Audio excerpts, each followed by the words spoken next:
climate was very similar to how it is now. And when I graduated, there were no jobs. That one of the interviews that I went for, there were 100 of us in the room, and we spent the entire day being whittled down for one job. In the end, I was able to get a 2-month contract, 8 weeks, working for a small district general. Hello and welcome to Priya Physio podcast, where we shine light on brave, bold, and brilliant physios who are redefining leadership on their own terms. Hi, I'm Priya Physio. I'm on a mission to help 100,000 physios pursue senior leadership and management with confidence and clarity. Well, in physiotherapy, we often hear the phrase, I'm just a physio. If you are somebody who has been using this phrase too frequently, then today's guest is here to challenge that vocabulary completely. She was a former NHS physiotherapist. Today, she is the councillor for Bilborough in Nottingham City. She is also the executive member for adult social care and public health in Nottingham City Council. She is leading change, helping communities, and influencing policy. She's also proven that your clinical skills can be translated into public leadership. So please join me to welcome our guest for today, Helen Kalsi, who is the councillor for Bilborough in Nottingham City. Hi, Helen. Welcome to Priya Physio podcast, and thanks a lot for honoring this particular invite. Thanks for having me, Priya. I really appreciate giving me the opportunity to come and talk to you today. Thank you. So let's begin. Now, you know the current circumstances with the NHS restructuring and everything that's going on around us. I'm sure physios who are watching us today and listening to us, they would be feeling uncertain, like there is no light at the end of the tunnel with recruitment freezes, with NHS restructuring, with immigration which has been tightened. So physios feel like they have no future. From your own lived experience from 2006, what would you like to share with our physios today? Well, Priya, as you alluded to, I graduated in 2006, which feels like a lifetime ago now. But as always, these things are cyclical. When I graduated, the NHS Health Act had just come into force, which had brought about a huge restructure of the NHS. That's when Agenda for Change came in, which was the whole pay structure. It had changed all the different ways that staff were paid in the NHS, which meant that there had been a lot of breakdown of members of staff, and efficiency savings had started around that time. So the climate was very similar to how it is now. And when I graduated, there were no jobs. That was to be understood. The number of graduates was a lot lower back then. So I went to Coventry University, which had the largest cohort of students in physiotherapy, and that was at 113.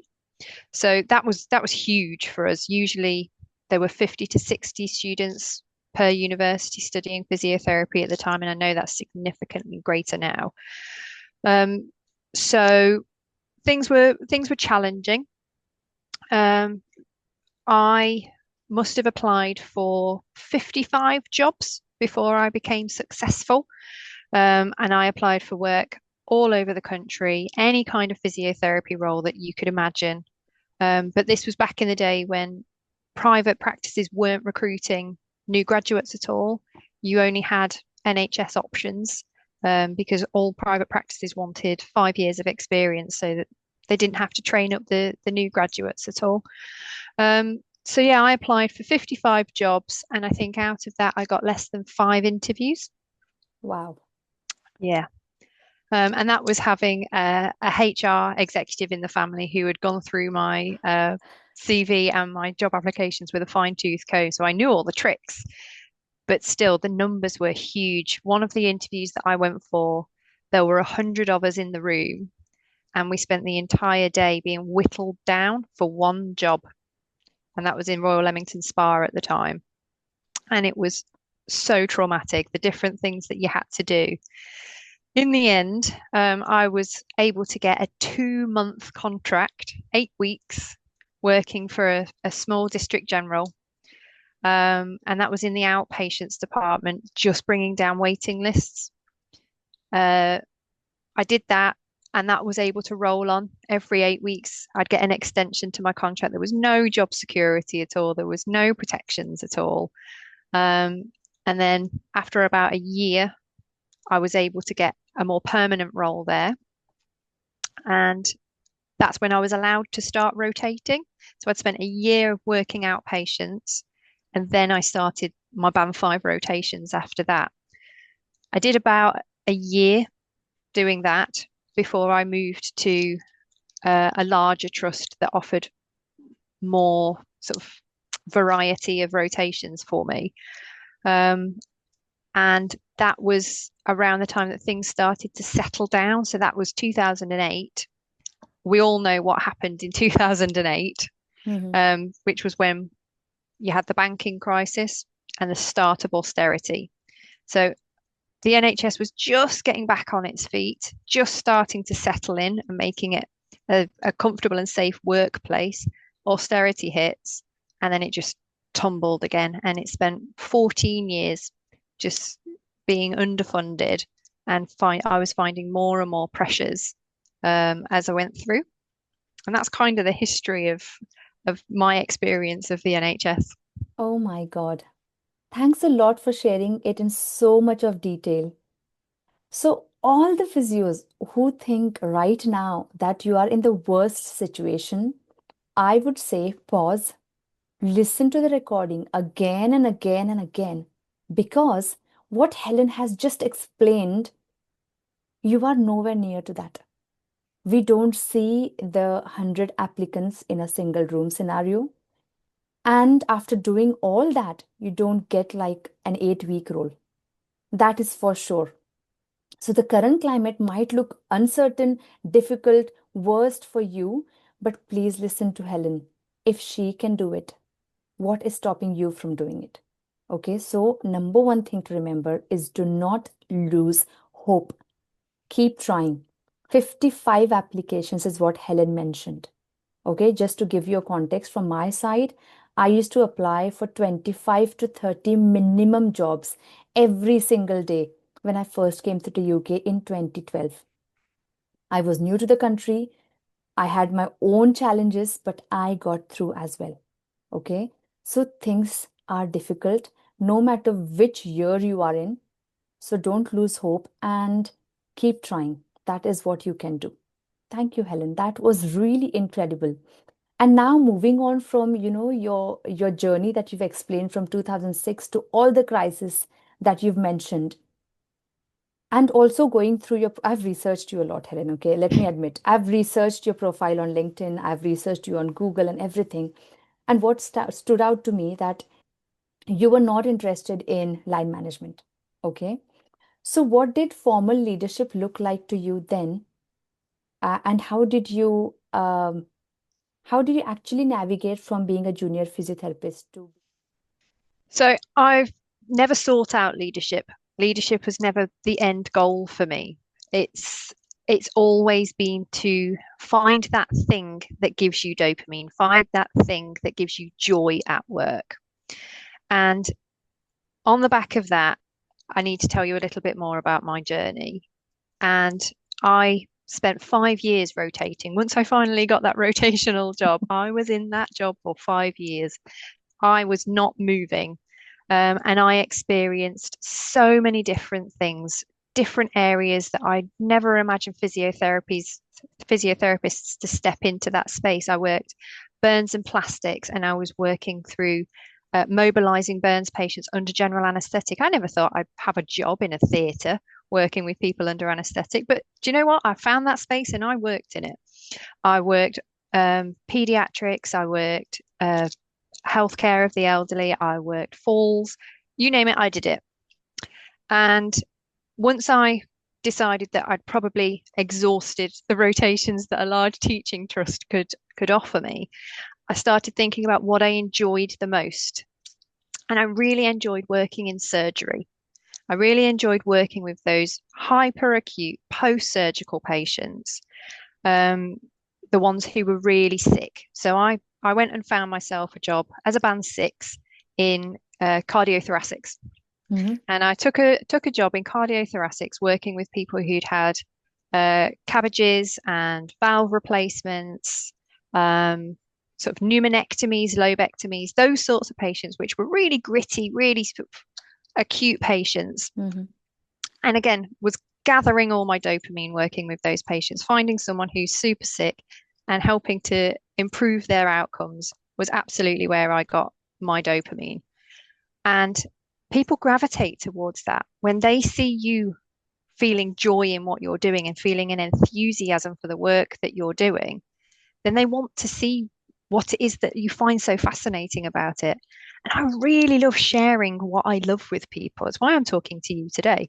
I really love sharing that thing that I find joy in. So anytime I'd have a band 5 or another band 6, because we all rotated around, and I was a piece of furniture for a long time, to be honest. Whenever we'd have a new member of staff come in, I'd bring them along with me and I'd show them the joy of working with hyperacute surgical patients. And then I realized I really enjoyed sharing knowledge and teaching. And it wasn't anything to do with being a leader, as far as I saw it. It was just sharing that thing that I really enjoyed. And I moved around across respiratory for a little while. And then I went on to have a baby.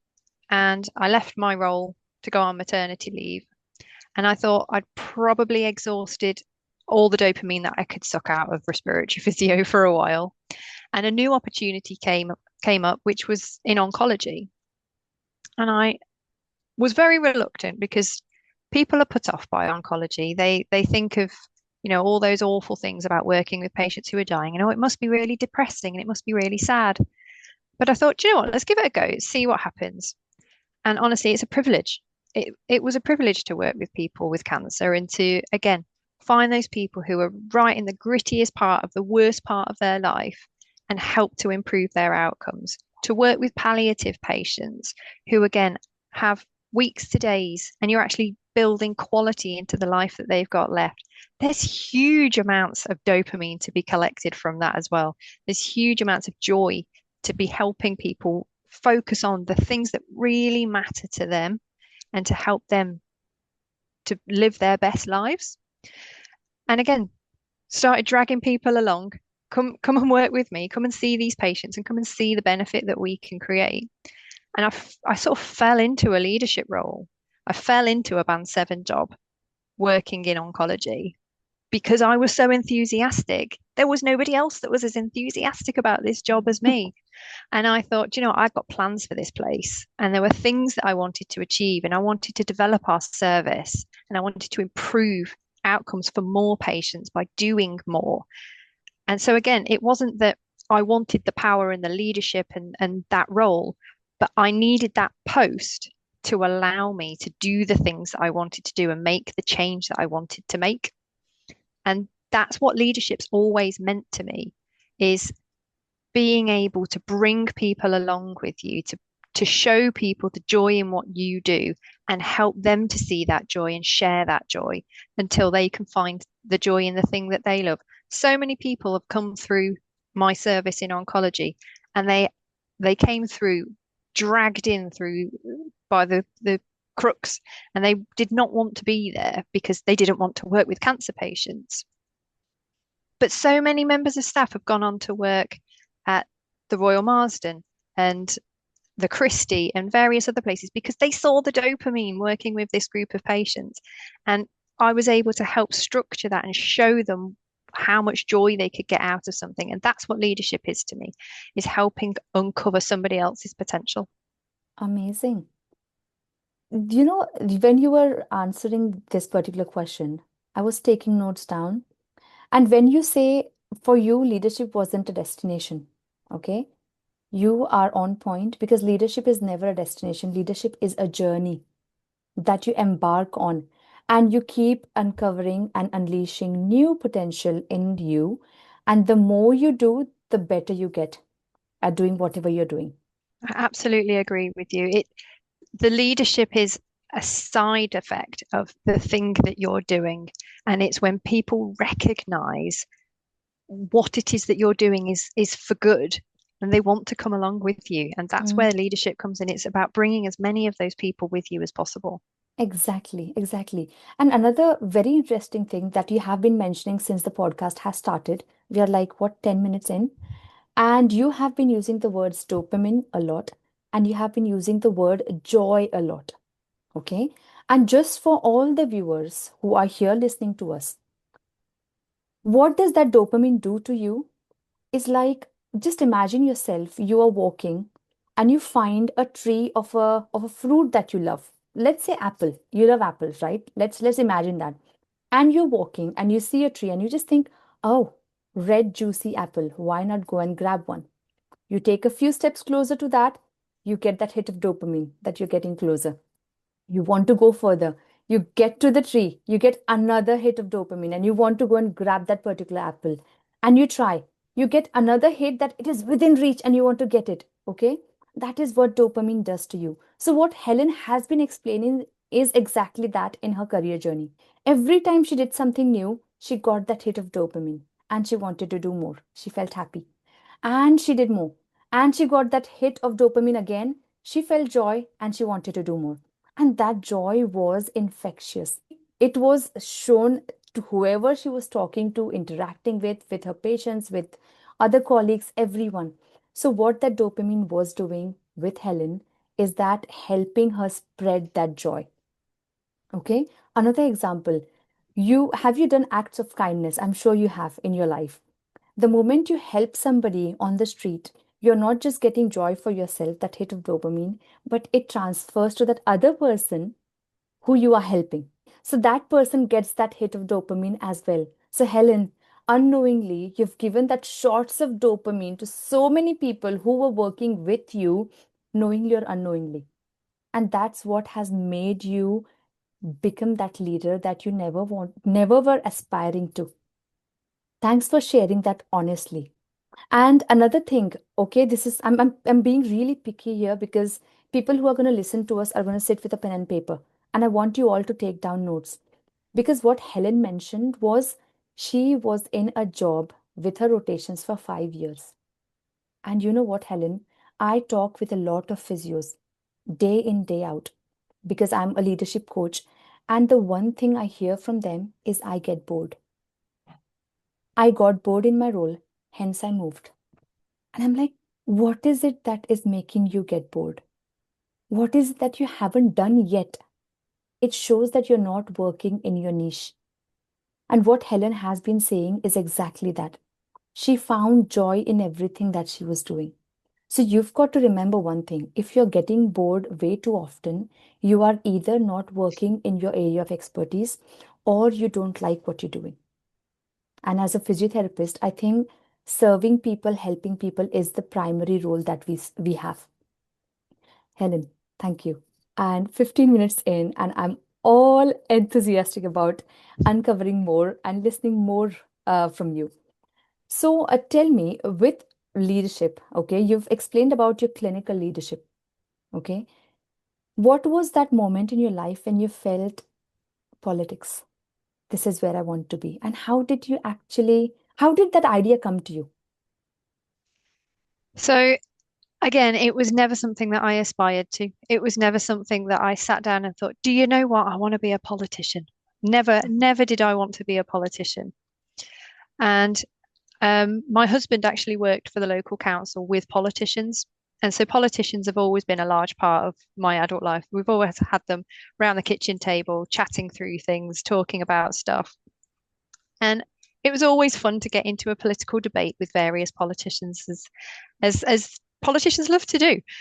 Um, and it was only really in 2020 when COVID hit and I was working on a respiratory admissions ward and dealing with all the things that we were having to deal with and watching our government do the things that they were doing, making rules for the public to adhere to, and then ignoring those rules themselves. The whole issue around the PPE debacle, whilst I was trying to procure PPE for the physiotherapy department. And I got angry. I got really angry with watching what was happening around me. And a conversation that was had with my husband, and he said, stop getting angry and do something about it. And you know what? I'm never one to balk at a challenge. And I said, you know what? That's fine. That's exactly what I'm going to do. And so these politicians that were around the kitchen table, granted not during COVID, I started talking to them, and I said that I might be interested in taking on a role as a local politician. And they jumped pretty quick at finding someone enthusiastic about that idea. And to be honest, I don't think it's possible to work for a public service such as the NHS and not be political, to not have views, because the politics of the day directly impacts your working life. Everything about your job working for the NHS is driven by politics. The politicians are deciding how much you get paid. The politicians are deciding what services you're allowed to provide. The politicians are deciding every aspect, down to how often your windows get washed in the building. And I wanted to be part of that. And once again, I went seeking out that dopamine. And I thought, do you know what? I've made huge amounts of change and huge amounts of improvement in my clinical role. I think it's time to make some improvements in the city that I live in.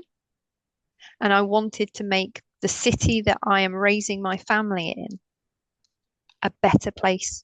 I wanted to make my children proud of where they're from. I wanted my whole family to be proud of the city that they live in.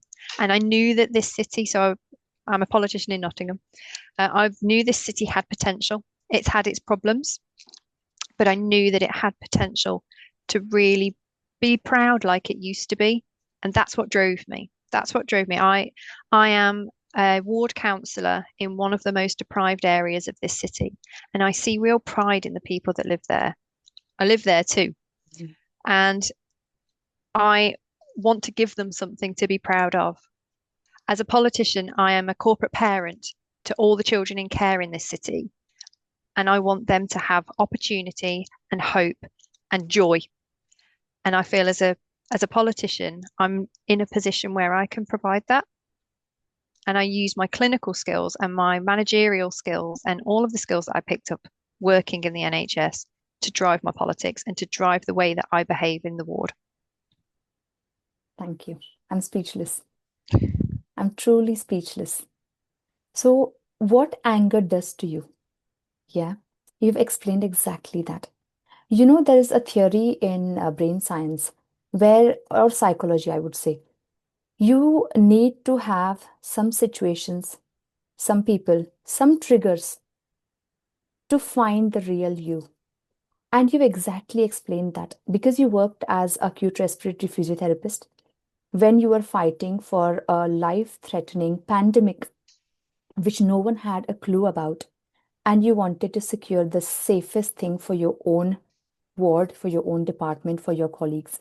You couldn't do that. You got angry, you got frustrated, and you decided, you know what, I'll do what it takes, but I'll do it. And that's exactly what all the people in the history have done. Go to Nelson Mandela, go to Mahatma Gandhi, and you will know that there were these situations, events, and triggers in their lives who made them who they are today. So, Helen, you are on a journey to become a legend by doing the very small thing that you think today, but in 10 years' time, you would see what you've done with this anger. So you've channelized it through the right path. Instead of having the victim vocabulary, they did it, she did it, he did it, not me. It's not that. It's about what can I do? So your husband was absolutely spot on when he said, stop getting angry and start finding a solution. That's exactly what I teach my physio students who I coach. You've got to find a solution. Do not say it is they who take my job. It is she who did it. It is their association is stronger than mine. I believe in CSP. I'm a CSP member and I know what CSP has done to me. Okay. And what you've just shared is exactly what needs to happen. Find one solution to the problem that you are facing and see how the world around you changes. Helen, I was speechless with your answer. And I Well, wish thank you you very all much. the That's very best. kind. I wish you all the best for being the corporate mother for all those children. And I hope that Nottingham brings out lots more younger generation who's enthused with fire like you. Thank you very much. So moving on to our next question. Lots of physios today, even though we are talking about leadership, dopamine, brain science, psychology, lots of physios who are out there, they start with one line. I'm just a physiotherapist. What message you have to those physios who are saying, I'm just a physiotherapist, or I'm only a physiotherapist? And I've used myself regularly. I used that line. Just a physiotherapist. I can't help that. I'm just a physiotherapist. I can't control that. But I tell you what physiotherapists are really good at, and that's being the thorn in the side of anybody of power. If the problem that you're in front of is trying to get a consultant to understand the needs of somebody from a physiotherapeutic point of view, we are perfectly positioned to find that solution, be it on your ward rounds, on your board rounds, be it directly emailing that consultant and arranging meetings with them. We are not ever only anything in healthcare. Physiotherapists need to remember that they are autonomous practitioners who hold responsibility for their patients. Nurses see their patients for 12-hour shifts once or twice a week. Doctors spend 5 minutes at the beginning of the day on their ward rounds. Physiotherapists will see those patients 3, 4, 5 times a week for prolonged periods of time, and a huge amount of where our skill lies is in building rapport and building trust with people. That is a privilege, but it's a responsibility. We have to be the advocate for those patients because quite often in a hospital setting, we know them better than anybody. And so you're never just a physiotherapist, you are the physiotherapist, and you wear that with pride. Thank you. So all the physios, remove that word just or only from your vocabulary permanently, delete it, and never ever go back to it, because that's how your elevator pitch should start. And I always say, rehearse your elevator pitch to a point that somebody wakes you up at 2 o'clock in the morning. You should be able to say exactly who you are, what you do, and what you change. So, not I'm just a physio. You would say, I am a physiotherapist, then give your title, then say what you specialize in and why you do what you do. That is what will help you stand out. Thank you so much, Helen, for sharing that with so much of passion with our physio colleagues today. Now, politics and healthcare can seem worlds apart. Okay. What surprised you the most about how your physio background prepared you for the public service? Well, they are different, but they are very similar. And one thing that we have to do as healthcare workers is deal with the unexpected, deal with people. People always surprise you. Even when you think you've seen it all, people surprise you. And a huge part of being a politician is talking to people, talking to the public, hearing their voices and amplifying their voices in spaces that they can't access. And being a healthcare worker, working on the wards with people every day, working with the public, gives you so many skills to be able to build trust with people quickly, effectively, to understand how not to overpromise, because politicians are very keen on overpromising something, making sure that you tell them that you will always try for them, but if you aren't sure that you will succeed, you make sure you tell them that. And as physios, we do that all the time. Of course, I'm going to try and help you get back on your feet, but we have to work together and it may not happen, but we'll do everything that we can to make that happen. And I use those exact words when I'm talking about getting the grass cut in somebody's local park. I'm going to do everything that I can to help you. When somebody's struggling to find a home, I'm going to do everything I can to help you. And just like in the physiotherapy world, there is an accountability that if you say you're going to do everything that you can, you do it. And you make sure that you are living up to the words that you use. And you can't go wrong as long as you are honest, open, and transparent with people, which is exactly how we have to be in healthcare. Thank you so much. Yes, that's exactly what we do, physios. Everything that Helen has just mentioned, you do it day in, day out. So when you go into a non-conventional leadership role, now Helen's was politics, yours could be something completely different. What you've got to remember is how can you transfer your physio skills into the new role that you go in and adapt that particular skill so you shine there. Okay. And when you shine as a leader, everybody else who's looking up to you will start feeling comfortable. And that is the number one thing a leader can do: lead by example. So, what I'm saying today with Helen is that you start leading by example and you will not fail because everyone else will love your commitment and they will follow your example. That's when you are becoming a true leader in yourself. Helen, thank you so much for that answer. Moving on. Did you have any barriers or biases as someone who's actually taking this unconventional career turn?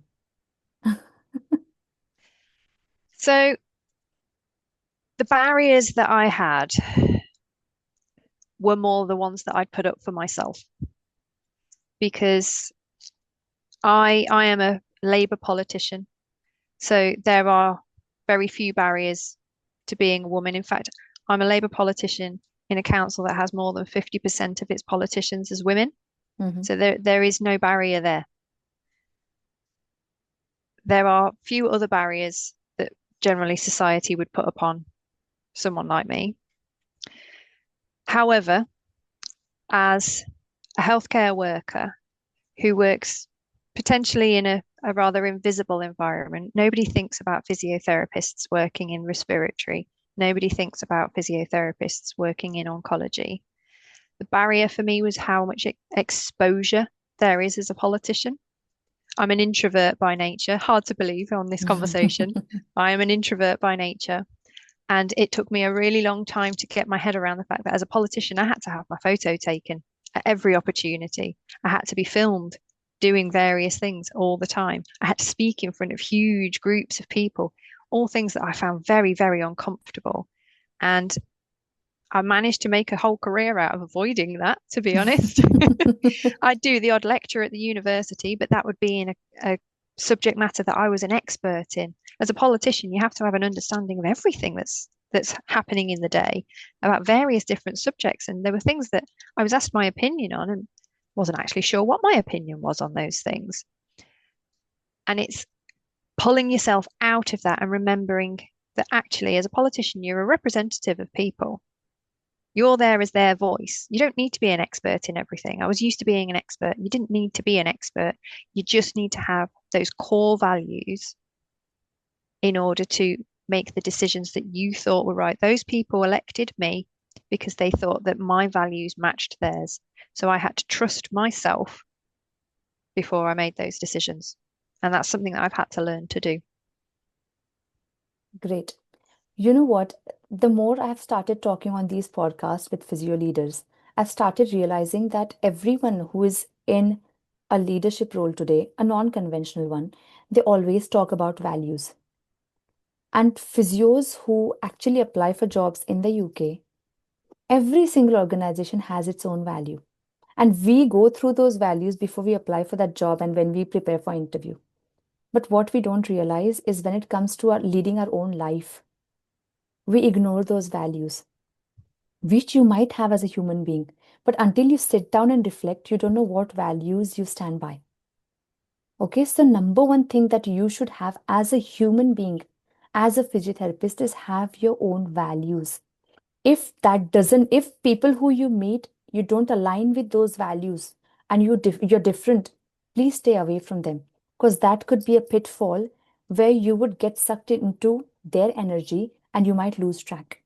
So having a value system and aligning with those people who match your value system is very important. Step number one. Step number two, I've written my notes down. You can see I'm quite thorough with this. Step number two is uncomfortable. You use the word uncomfortable. When you became a politician, you had to have knowledge about, you could be asked any question. Okay, let's take it that way. And to prepare yourself to structure your answer, no matter what the question would be, is what is called as discomfort. Okay. And the moment you become uncomfortable, you want to quit. However, a message to you all, the moment you feel discomfort and just push through and see what you get out of you. The moment you push through, you'll find a new you. Okay. So the message for this particular discussion is that be comfortable in being uncomfortable. But I would like you to give one message to our fellow physios who are feeling invisible, who are feeling stuck in their career, and who feel as if there is no light at the end of the tunnel. We've all felt that. We've all felt invisible. We've all felt stuck. We've all felt held back for one reason or another. What I would suggest is that you're creative in your approach to anything. Physiotherapy is a unique profession in that it values the creativity of people, it values open-mindedness, and there is always another avenue. I thought that I knew exactly the role that I wanted to take when I graduated from university. And because of the barriers that were in place in 2006, I wasn't able to take the route that I wanted. I actually ended up in a completely different place that I had absolutely no desire to be 20 years ago. But open your mind to all opportunities. Always think, let's jump in and see what happens. And you're very rarely disappointed by taking that jump. Thank you. So, to summarize this particular podcast and what Helen has been sharing with you for the last 45 minutes, is that when it comes to embarking on your leadership journey, number one thing to do is find your joy. Okay, get that dopamine hit. So find joy in whatever you're doing. Number two is be comfortable in being uncomfortable. New roles are going to be challenging. New sectors are going to be challenging, but you've got to push through. That is what you've got to do as a physiotherapist. And number three, please delete the word just from your vocabulary. You are not just a physio, you are the physiotherapist who helps people get back to their routine, to their baseline mobility, to their baseline life. Thank you so much, everyone, for joining us for this particular podcast. And if you want to get in touch with Helen, is there a way that people can get in touch with you to learn more about you? Or if people live in your constituency in Nottingham, how can they get in touch with you? Well, I'm on LinkedIn, as you've said. I have a Facebook page, which is Councillor Helen Kalsi. You can always email me at helen.kalsi@nottinghamcity.gov.uk, or come and see me in my constituency. Thank you so much. So I will put all the links into the description below, so you can find the links that Helen has just mentioned, so you can keep in touch with Helen, and I'm sure she'll be more than happy to help you if you ever feel stuck or invisible as a physiotherapist. And if you want to reach out to Priya Physio, the link for my next free webinar, which takes place every Saturday at 9 o'clock in the morning UK time, it will be in the description. It's called Physio Leadership Launchpad. That will help you take off from no matter where you are. Thank you so much for joining the podcast. See you.